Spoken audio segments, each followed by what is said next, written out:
Hello everyone, आज जो हम टॉपिक स्टार्ट करने जा रहे हैं वो है ट्रांसपोर्टेशन। ठीक है, ट्रांसपोर्टेशन का मतलब क्या होता है? Travelling from one place to another place. अगर किसी भी चीज़ को हम एक जगह से दूसरी जगह पहुंचाते हैं तो उसे बोला जाता है ट्रांसपोर्टेशन। ये ह्यूमन बॉडी में भी हो सकता है, प्लांट्स में भी हो सकता है। ह्यूमन बॉडी या फिर हम एनिमल्स बोल सकते हैं। हमारी day to day life activities में जो ट्रांसपोर्ट होते हैं, मतलब इधर से उधर सामान को ले जाना, सेम चीज़ हमारे प्लांट्स और ह्यूमन बॉडीज़ या फिर एनिमल्स में भी हो रहा होता है। ठीक, अब क्यों होता है ये देखिए। पहले तो हमें पढ़ना है इसमें सिर्फ प्लांट्स और एनिमल के बारे में, मतलब प्लांट्स और ह्यूमन बीइंग के बारे में, उनमें ट्रांसपोर्टेशन कैसे होता है। तो अगर हम फिर प्लांट की बात करें, प्लांट में क्या होता है? प्लांट को क्या क्या चाहिए? सनलाइट चाहिए, air, water, oxygen, carbon dioxide, ये सब अपनी फोटोसिंथेसिस एंड रेस्पिरेशन करने के लिए चाहिए होता है। ठीक है, अब उन्हें रेस्पिरेशन करने के लिए ऑक्सीजन चाहिए, वो कहाँ से मिल रही है? फोटोसिंथेसिस के लिए कार्बन डाइऑक्साइड चाहिए, कहाँ से मिल रहा है? ठीक, और वाटर चाहिए, मिनरल्स चाहिए, वो सब कहाँ से मिलते हैं? ये सब चीज़ देखिए। जब वाटर मिलता है हम लोग को कहाँ से? रूट में। रूट पानी लेता है, अब्जॉर्ब करता है, पूरे प्लांट्स में वो पानी कैसे पहुँचाता है? लीव्स खाना बनाती है फोटोसिंथेसिस, लेकिन पूरे बॉडी में खाना कैसे पहुँचाती है? ये सारी चीज़ें पढ़ने के लिए हमें ट्रांसपोर्टेशन इन प्लांट पढ़ना बहुत ज़रूरी है। सबसे पहले अगर हम प्लांट की बात करते हैं तो इसमें ट्रांसपोर्टेशन के लिए दो सेल्स बनाई गई हैं, जाइलम एंड फ्लोएम। जाइलम से क्या होता है? वाटर एंड मिनरल ट्रैवल होता है। Okay, water and mineral. Phloem से food substance and hormones too. बहुत से हार्मोन्स भी तो चाहिए होते हैं पेड़ को, वो हार्मोन्स भी ट्रैवल करते हैं। ठीक, अब डिटेल में अगर हम प्लांट में देखें और जाइलम और फ्लोएम में मैकेनिज्म कैसे होता है कि पूरे बॉडी में वो ट्रैवल करते हैं, कहाँ से एब्जॉर्प्शन होता है, तो वो देखिए आप। एनिमल्स का हम बाद में देखेंगे, पहले अभी हम सब देखेंगे प्लांट्स के बारे में। ठीक है, प्लांट्स में क्या मैंने आपको बताया? Xylem and phloem. Xylem and phloem. Xylem का काम क्या होता है? वाटर एंड मिनरल ट्रैवल कराने का। फ्लोएम का फूड सब्सटेंस।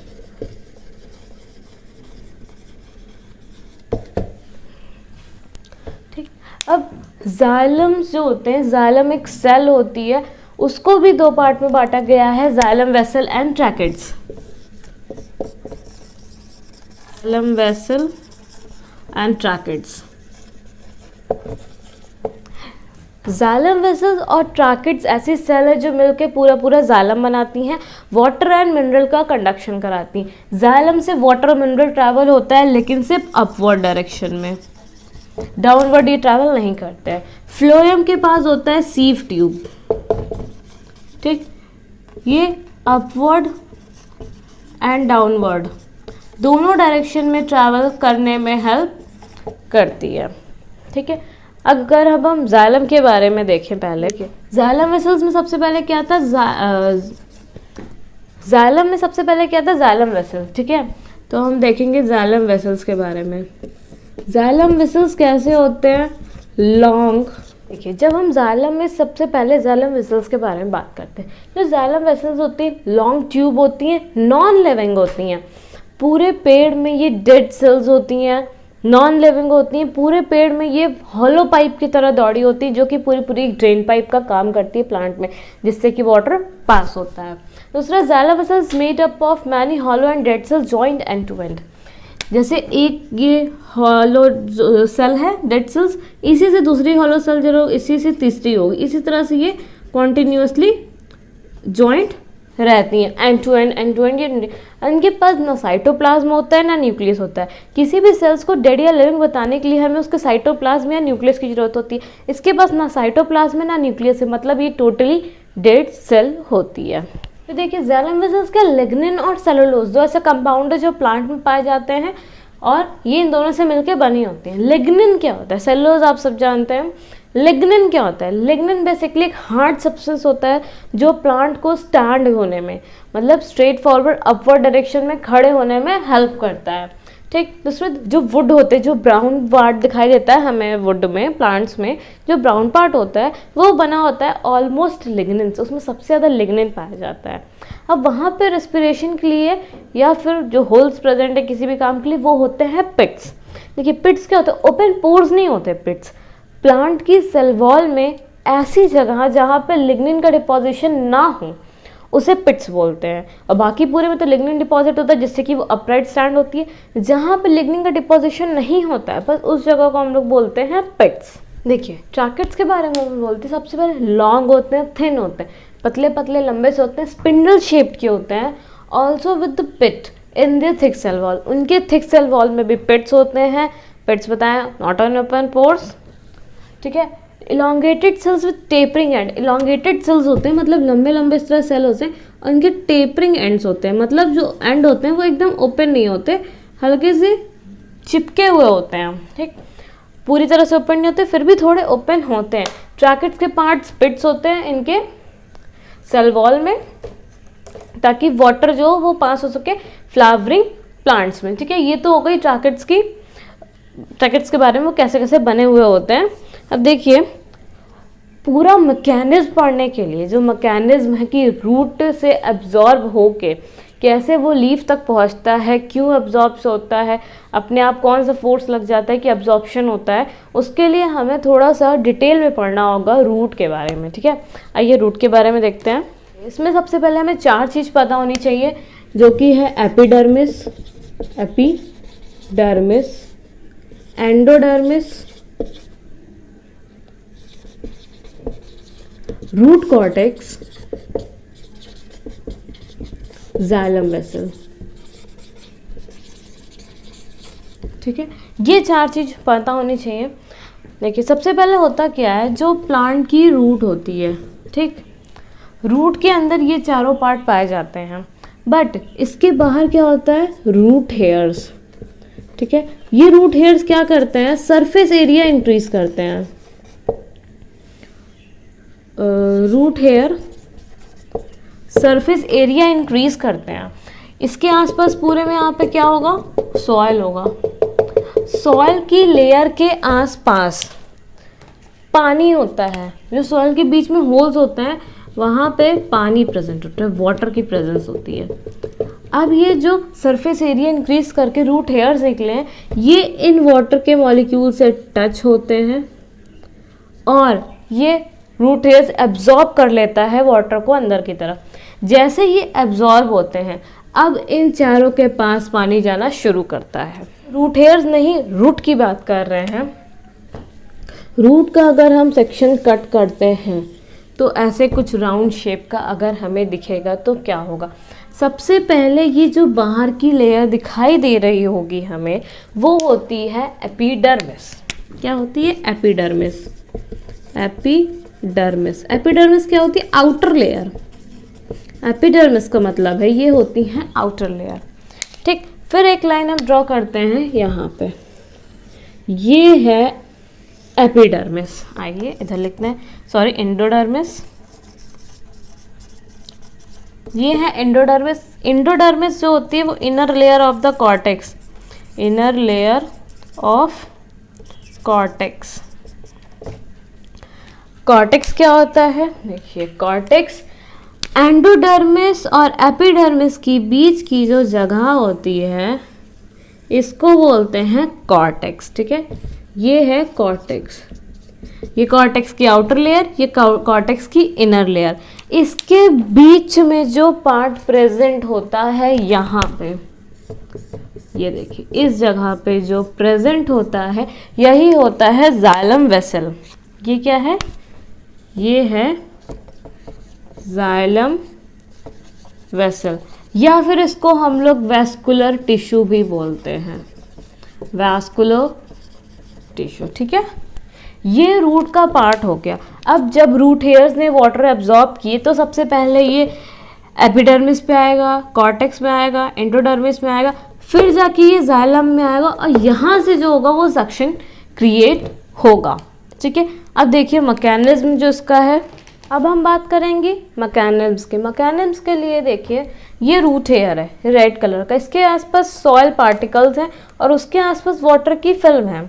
तो जो वाटर की फिल्म है वो रूट हेयर में एब्जॉर्ब होगी। ये पूरा यहाँ से यहाँ तक पार्ट है रूट में। सबसे पहले जो रेड वाला दिखाई दे रहा है ये है एपिडर्मिस। ये देखिए सिंगल सेल, अगर हम एक रूट देखते हैं तो जो उसकी लेयर है एपिडर्मिस वो सिंगल सेल से बनी होती है, मतलब सिंगल सेल्स की एक पतली लेयर होती है। इसके बगल में, मतलब आप कह सकते हैं यहाँ पे कोई भी सेल नहीं बनती। फिर है कॉर्टेक्स, उसके बाद है ये एंडोडर्मिस जो कि inner most part of the cortex होता है। उसके बाद ये root xylem vessels. Root xylem vessels में पानी जैसे पहुंचेगा तुरंत सक्शन होगा और स्टेम जाइलम तक पहुंचेगा। स्टेम जाइलम से ये लीफ का पार्ट है, लीफ में पहुंचेगा। अब देखिए लीफ में पहुंचने पे होता क्या है, यह लीफ में पहुंचा कैसे, यहाँ पे भी बहुत सारे इस तरह से करके एंड टू एंड एक दूसरे से चिपके हुए बहुत सारे सेल्स होते हैं। यहाँ पे प्रोसेस होता है ऑस्मोसिस का। ऑस्मोसिस का प्रोसेस करते करते ये आराम से ट्रैवल कर जाता है। ठीक, यहाँ पे जो रूट हेयर एब्जॉर्ब किया था ये डिफ्यूजन से हुआ था। ठीक, ये डिफ्यूजन हुआ, यहाँ पे ऑस्मोसिस हुआ। अब जैसे यहाँ पे ये पैटियोल है, अब ये लीफ में पहुंचा। लीफ में क्या होता है, जैसे ही वाटर इसके पास पहुंचा, स्टोमेटा इसका जब ओपन होता है तो सारा वाटर वेपर में कन्वर्ट होता है और स्टोमेटा से बाहर निकल जाता है, हमारे एटमॉस्फेयर में जाता है। इसको बोलते हैं ट्रांसपिरेशन। ट्रांसपिरेशन का मतलब होता है evaporation of water from the leaf. Leaf से वाटर का इवेपोरेशन होना वो यहाँ पे होता है। लीफ से क्यों होता है, पहली बात तो इनके पास स्टोमेटा होता है, दूसरा लीफ बहुत पतली होती है तो हीटअप जल्दी हो जाती है और जो वाटर होता है वो वेपर में कन्वर्ट होके बाहर निकल जाता है। ठीक, अब ट्रांसपिरेशन तो हो गया, वाटर जो बना आया था वो बाहर चला गया। मेन थिंग देखिए, ये जो पानी नीचे से ऊपर की तरफ क्यों जा रहा है, ग्रेविटी तो नीचे करती है ना, खींचती है हम लोगों को। तो देखिए यहाँ पे जब पानी एब्जॉर्ब होता है तो यहाँ पे होता है क्या है, हाई प्रेशर होता है। ठीक, जब यहाँ से पानी इवेपोरेट हो जाता है तो यहाँ पे लो प्रेशर बन जाता है। लो प्रेशर, जब यहाँ पे लो प्रेशर होता है तब यहाँ से पानी सक्शन होता है ऊपर की तरफ, यहाँ से सक्शन क्रिएट होता है, ऊपर सक्शन क्रिएट होता है, पानी सारा ऊपर ऊपर ट्रैवल करने लगता है। ये यहाँ पे रीज़न है प्रेशर का कि यहाँ पे लो प्रेशर होता है, यहाँ पे हाई से लो प्रेशर की तरफ वाटर ट्रैवल करता है और पानी ऊपर की तरफ सक्शन क्रिएट करके चला जाता है। उसके बाद ये ट्रांसपिरेशन हो जाता है। ये तो पूरा मैकेनिज्म हो गया कि रूट हेयर से कैसे लीफ तक प्लांट में वाटर पहुंचा और उससे बाहर चला गया। ठीक, अब देखिए बीच में क्या होता है, ये तो वाटर और मिनरल ट्रैवल करते हैं इस तरह के प्रोसेस से। अब दूसरा चीज़ हमें पढ़ना है फ्लोएम के ऊपर, चीज़ ये पढ़ना है कि फ्लोएम से फूड सब्सटेंस और हार्मोन्स कैसे ट्रैवल करता है। और ये वाटर की बात रही, मिनरल्स, जब ये वाटर जो एब्जॉर्ब किया था, वाटर के पास बहुत सारे मिनरल्स भी तो होते हैं, वो सब भी उसी से डिफ्यूजन के थ्रू आ जाते हैं और ऑस्मोसिस करके यहाँ तक पहुँच जाते हैं।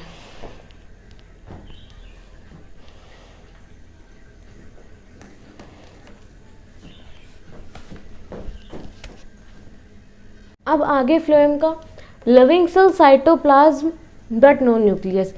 जो फ्लोएम्स होते हैं ये लिविंग सेल्स होते हैं, इनके पास साइटोप्लाज्म होता है इसलिए लिविंग सेल्स हैं, बट इनके पास कोई न्यूक्लियस नहीं होता। इनके पास ना न्यूक्लियस होता है ना लिग्निन होता है। ठीक है, ना न्यूक्लियस है ना लिग्निन है, लेकिन इनके पास एक सेल्स होती हैं जिसे बोलते हैं कंपेनियन सेल। जैसे ये